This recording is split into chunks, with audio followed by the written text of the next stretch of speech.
Olá, eu sou a Ana e hoje vou falar sobre o livro Estar Vivo, Aleija, do Ricardo Araújo Pereira. É uma edição da Tinta da China, está aqui. Eles trazem sempre uns marcadores muito giros e este não é exceção. Este vai ser recambiado para o próximo livro que eu ler. E é um conjunto de crónicas que o Ricardo Araújo Pereira escreveu para a Folha de São Paulo, que é um jornal brasileiro, entre abril de 2017 e agosto de 2018. E isto foi editado em setembro de 2018 deste ano, portanto há pouquíssimo tempo. Eu sou uma fã do Ricardo Araújo Pereira já há muito tempo, gosto do tipo de humor dele, acho que é um humor culto, informado e às vezes é um bocadinho sarcástico, sim, pronto. E eu gosto desse tipo de humor, pronto, de vez em quando. Mas não é sempre, eu não diria que seja assim a principal característica do humor dele, mas por vezes é, portanto... E eu senti isso mais uma vez neste livro, eu já fiz revisões aqui de outros livros dele. São livros muito fáceis de ler, são crónicas pequenas, por dia leio, sei lá, 3 ou 4, rio-me um bocadinho e depois passo para um romance sério, estou a brincar. Mas... lê-se muito bem, mas não é simplista, portanto tem que se pensar um bocadinho e ele faz assim às vezes umas coisas com a linguagem que é isso, que requer assim mais concentração da minha parte quando estou a ler a crónica em questão. Eu assinalei aqui algumas, não as vou ler todas, deixa-me cá ver. Vou só ler o que diz aqui atrás. O Ricardo Araújo Pereira, eu acho que ele já dispensa apresentações. Deixa ver. Ok, está aqui, olha, vou ler, pronto, também não é muito grande. Ricardo Araújo Pereira nasceu em Lisboa em 1974. Licenciado em Comunicação Social pela Universidade Católica, começou a sua carreira como jornalista no Jornal de Letras. É guionista desde 1998. Em 2003, com Miguel Góis, Zé Diogo Quintela e Tiago Dores, formou o grupo humorístico Gato Fedorento. Escreve semanalmente na revista Visão e no jornal Folha de São Paulo e é um dos elementos do Governo Sombra. Com a Tinta da China publicou 4 volumes de crónicas da Boca do Inferno, um dos quais distinguido com o Grande Prémio de Crónica APE, a compilação Reacionário com 2 Cs, 2 coletâneas da Mixórdia de Temáticas, para além do ensaio A Doença, o Sofrimento e a Morte Entram num Bar, uma espécie de manual de escrita humorística.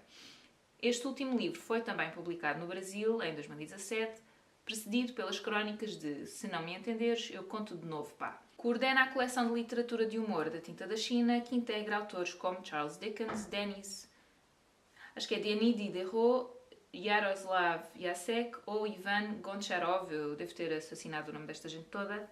É o sócio número 12.049 do Sport Lisboa e Benfica, pronto.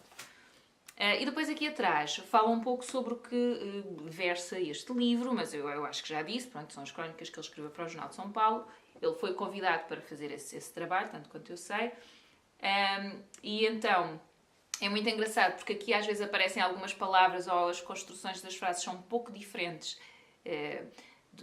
das nossas, do português de Portugal, porque existe essa diferença efetivamente, ele teve que adaptar e ele fala um pouco sobre isso em alguns lançamentos dos livros que eu vi na internet, porque eu subscrevo o canal da Tinta da China e ele fez um lançamento em Óbidos, agora para o festival literário que acontece lá, que eu não me lembro como é que se chama, e agora também, acho que foi ontem, saiu um vídeo da Livraria Arquivo que está com um problema qualquer, porque acho que eles dobraram o tempo do vídeo. Houve ali um problema, está tipo com 1h42, mas o lançamento foi muito menos. Enfim, eu se calhar coloco os links lá em baixo se vocês quiserem ver, em que ele fala de como é que surgiu o convite e depois quais foram os desafios que ele teve. Portanto, ele não fala aqui, enquanto que nos outros livros ele fala sobretudo de questões de Portugal, políticas, da nossa sociedade, pronto, e ele disse uma coisa muito interessante numa das entrevistas que é...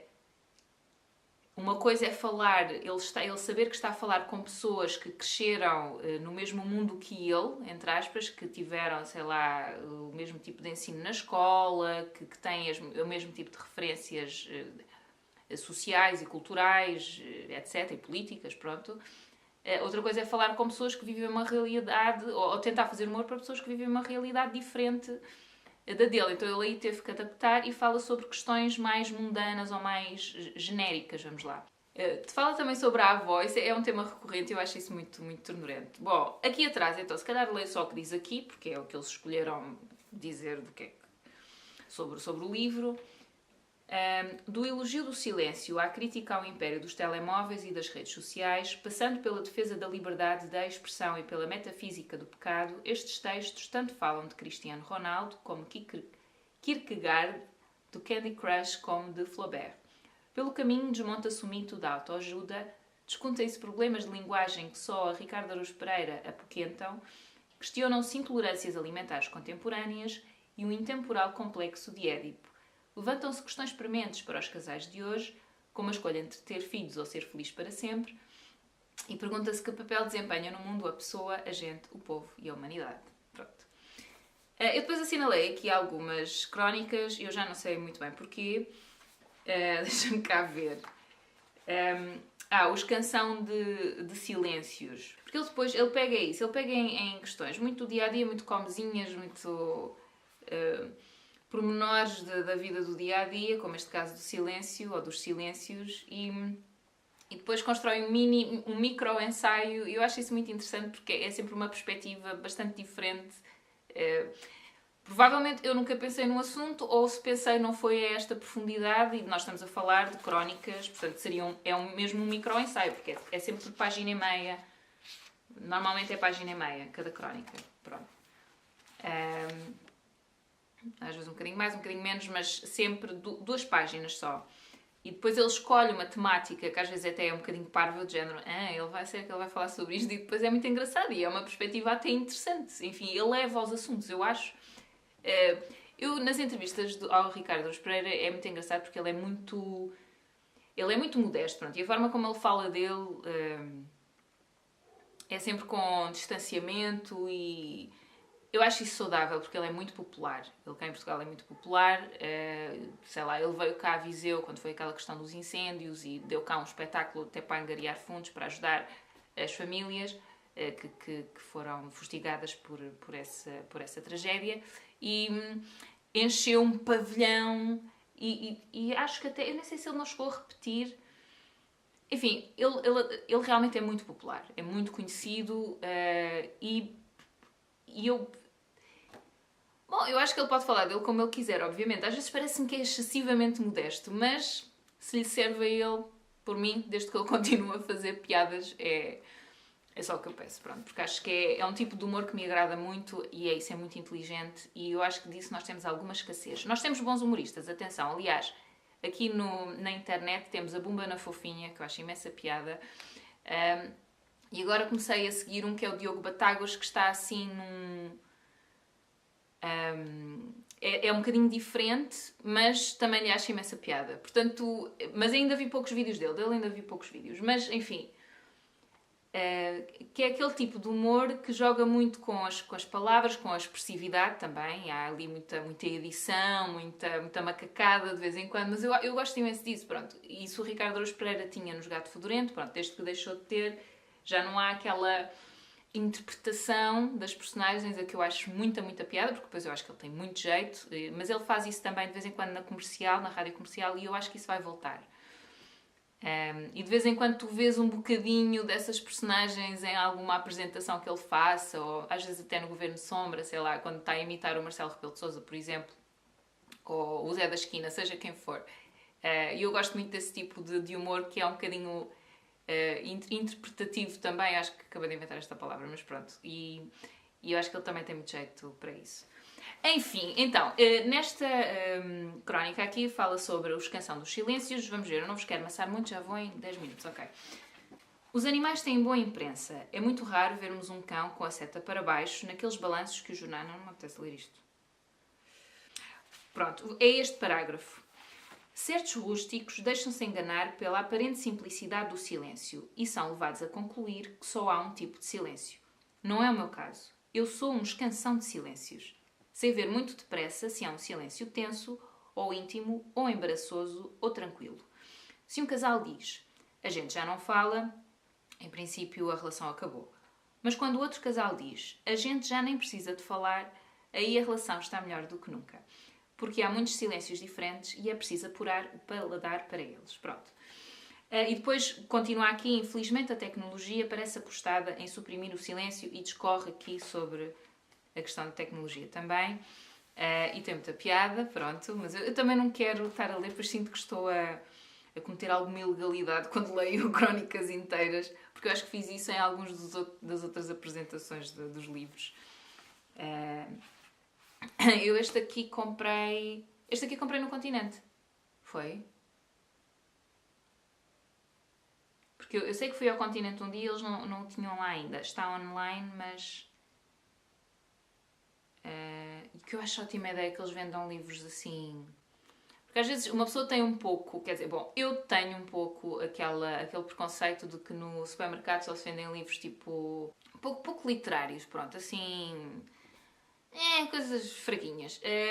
E eu acho porreiro porque existem muitas editoras que estão a começar a entrar nessas grandes superfícies que eu acho ótima ideia, tipo a Tinta da China, a Fundação Francisco Manuel dos Santos também com os seus ensaios. E acho isso mesmo boa ideia, porque as pessoas toda a gente vai ao supermercado, mini mercado, os da Fundação eu até já vi no Mini Preço, e no Mini Preço disparado, no Pingo Doce, portanto acho porreiro. Depois, há aqui, esta crónica é muito engraçada. Há gente que é pessoa, é assim que se chama a crónica. Pelas minhas contas temos pessoas, gente, povo e humanidade. O pior são as pessoas, claro, e o melhor é a humanidade. As pessoas não usam setas no trânsito, a humanidade foi à lua. A humanidade é tão digna que muitas vezes aparece grafada com H grande. A humanidade com o H grande. Isso nunca aconteceu às pessoas e, bem, não faz sentido escrever que as pessoas, com P maiúsculo, deitam lixo para o chão. Coisa que a humanidade, aliás, nunca faria. As pessoas raramente merecem a honra da maiúscula. Em geral, são referidas no final da conversa em tom de lamento. Realmente, as pessoas... E sempre com P pequeno. A gente talvez esteja num patamar acima, mas não muito. Há gente muito estúpida. O que é normal, dado que a gente costuma ser formada por muitas pessoas.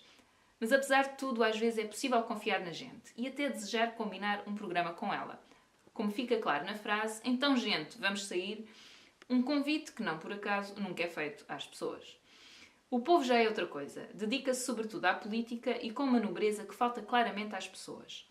Os políticos, infelizmente, são em geral pessoas. O povo que é sábio vota neles, mas apenas porque não tem alternativa. Pudesse o povo votar no povo e as nações verdadeiramente governadas pelos povos prosperariam. No entanto, o povo não tem outro remédio se não votar em pessoas com os resultados que todos conhecemos. Não surpreende por isso que a humanidade seja capaz de tantas e tão grandes façanhas. Ela é formada pelo conjunto dos povos.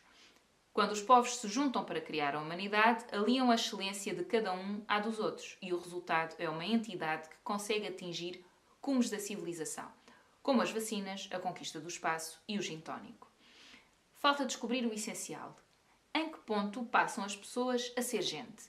E, sobretudo, quando é que a gente se transforma em povo e humanidade? Esse momento tem de ser identificado e estudado na escola. Deve ser uma delícia viajar de autocarro com a humanidade, aguardar na fila do supermercado atrás da humanidade, ir ao estádio ver o nosso clube na companhia da humanidade. Fazer tudo isso com pessoas é quase sempre chato e muitas vezes perigoso. Pronto. E o jogo que ele faz com estas palavras, com a forma como nós tendemos a usar, é sempre muito interessante, e diria até profundo. E depois... Esta crónica, Tolerância às Intolerâncias, fala sobre as intolerâncias alimentares que hoje em dia graçam por todo lado. Agora, eu posso dizer que eu tenho amigas que, aliás, que eu esteja agora a pensar, eu tenho uma amiga que tem mesmo intolerância ao glúten, portanto ela fica mesmo muito mal, quase de cama. Mas depois, eu, por exemplo... enfim, bom, isto para dizer que eu embirro um bocadinho agora com tanta intolerância, sabem? Porque há algumas coisas que não me caem realmente muito bem. Pronto, mas eu evito-as. Agora, se eu as comer de vez em quando, não é um drama de todo tamanho, eu não fico caixão para a cova, fico um bocado mal disposta. Pronto, e depois passa. Ou seja, imaginem, no outro dia uma coisa que me cai muito mal é pimento. Pimento verde, pimento vermelho, seja que pimento for, é uma pena porque eu gosto muito do sabor, mas cai-me mal. E no outro dia fui a casa... Não, disparado. Era um almoço de família e alguém fez uma feijoada que estava cheia de pimento. Só que eu adoro feijoada e também queria fazer a graça. Pronto. E então comi um bocado, não comi o pimento, mas como aquilo foi tudo cozinhado com o pimento, opá, realmente não me caiu muito bem e eu andei o dia assim um bocado mal de estômago, mas nada de que assim com dores e estar na cama, não, fiquei um bocadinho indisposta. É assim uma coisa que mói um bocadinho, mas não é nada de especial, pronto. É do género, não vou exagerar, pronto, comi para fazer o favor e soube-me bem, é um facto, mas não volto a repetir tão cedo, ok? E eu acho que hoje em dia as pessoas não são. É assim, uma coisa é teres alergia, outra coisa é e ficares mesmo mal, outra coisa é pá, não te cair muito bem. E eu, se vou à casa de alguém comer, e sobretudo agora desde que deixei de ser vegetariana, é assim, eu como aquilo que as pessoas me derem. Pronto. Eu em casa tenho as minhas crenças e as minhas convicções e etc. Mas se vou à casa de alguém, não as imponho. Porque a pessoa já me está a oferecer comida, já preparou qualquer coisa para mim, pá, eu acho tão mal educado. Era uma coisa que me incomodava muito quando eu era vegetariana, que era as pessoas que tinham que fazer comida de propósito para mim. E posso dizer que isso foi uma das razões porque eu deixei de ser, porque para mim a relação com as pessoas é muito importante. Esse mal-estar que fica um pouco no ar, que eu sinto que fica um pouco no ar. E então, se calhar, comer menos quantidade, ou não sei o quê, mas como? Como aquilo que me dão. Pronto. A menos que se fosse alérgico, obviamente que não. Não estamos a falar de alergias. Enfim, e então, bom, isto agora foi aqui assim uma reflexãozinha. E então eu só sublinhei aqui uma frase que ela da autora diz assim, porque fala de um jantar, um almoço de Páscoa e a família reunida em perfeita comunhão à volta do meu cabrito, da quinoa vegana do tio Júlio, da massa sem glúten da minha filha, do chocolate sem lactose da minha outra filha, do chocolate sem vestígios de frutos de casca rija do meu afilhado, do chocolate sem soja do meu outro afilhado, da salada sem ervilhas nem feijão da tia Luísa, blá blá blá. Que está a fazer a dieta do paleolítico. Que é engraçado. Bom, que existe. E pronto. E depois, a dada altura, diz assim: cristãos ortodoxos e católicos não se entendem há séculos e o motivo da discórdia é essencialmente uma palavra a mais no credo e um ingrediente a menos no pão. Imagino o que eles diriam da minha mesa. Às vezes eles envolvem-se em lutas uns com os outros para decidir pela violência quais são os discípulos mais dignos do homem que veio dizer que se deve amar o próximo. E eu achei só esta frase brilhante. Pronto, e depois diz, mas na minha mesa havia harmonia, até chegarem os meus pais que são vegetarianos. O tio do alto do seu veganismo despreza-os. Pronto, e depois continua por aqui abaixo e é muito engraçado. Eu aqui, é verdade, eu acabei por ler a crónica toda, esta sobre a gente que é pessoa, pronto, porque acho que é mesmo muito boa e não consegui resistir. Depois daquele mini discurso a dizer que não vou ler tudo por questões de não sei de quê, e no fim li aquela crónica toda do início ao fim.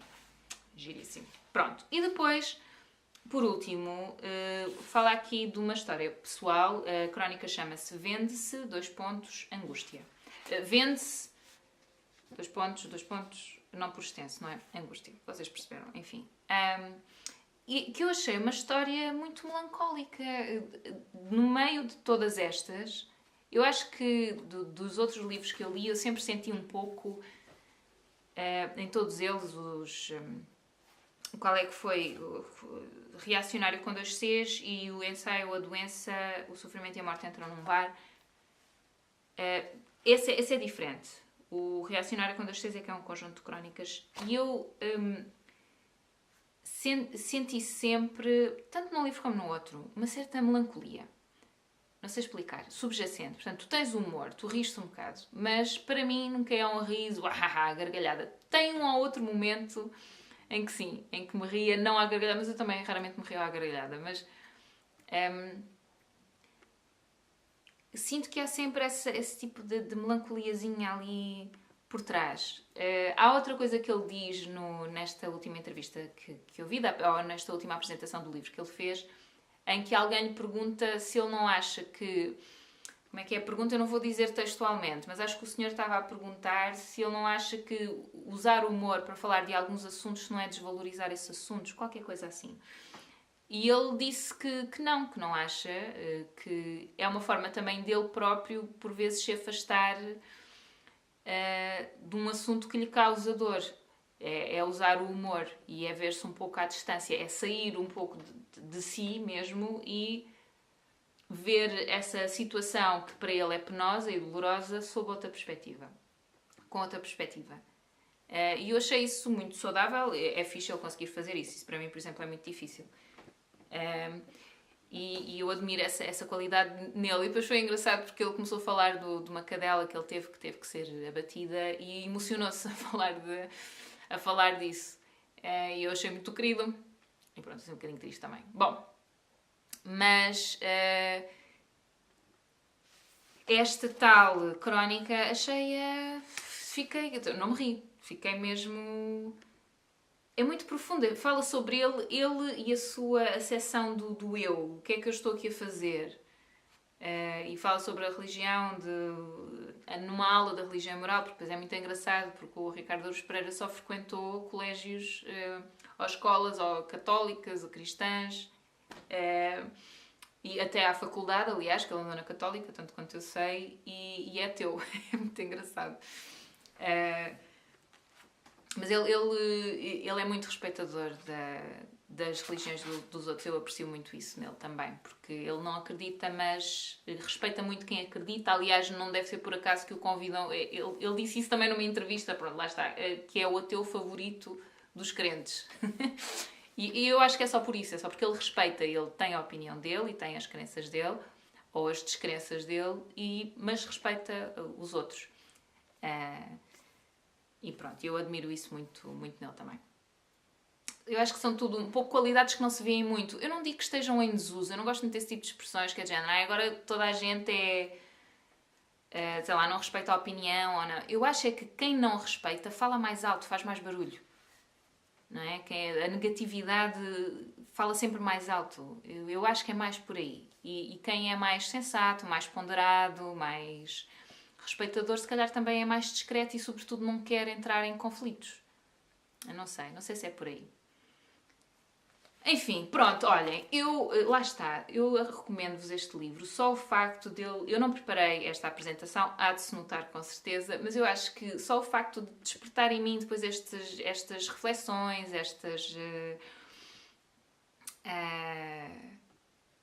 levantar estas questões, estas perspectivas diferentes que abrem depois caminho para outros pensamentos e outros caminhos. Eu acho que só nisso é muito útil e vão se divertir, pronto. Apesar disto que eu disse, de sentir que há uma melancolia subjacente, blá blá blá, é uma coisa pessoal. Esta tal crónica de que eu vos falei, eu acho que é mesmo mais melancólica, mas de resto há sempre momentos de riso em cada uma destas crónicas e a forma como ele escreve depois também é muito inteligente, é muito trabalhada, é desafiadora, ok? Então eu recomendo-vos este livro. As edições da Tinta da China são muito bonitas também, eu acho que são objetos que graficamente são muito apelativos. E pronto, mas óbvio, não vos aconselho a comprarem o livro por causa disso, não é? Por causa do conteúdo. Espero que tenham a oportunidade de ler este livro. Eu vou provavelmente colocar também os links para os outros livros do Ricardo Araújo Pereira de que eu falei. Espero que tenham gostado desta apreciação e até à próxima. Tchau, tchau!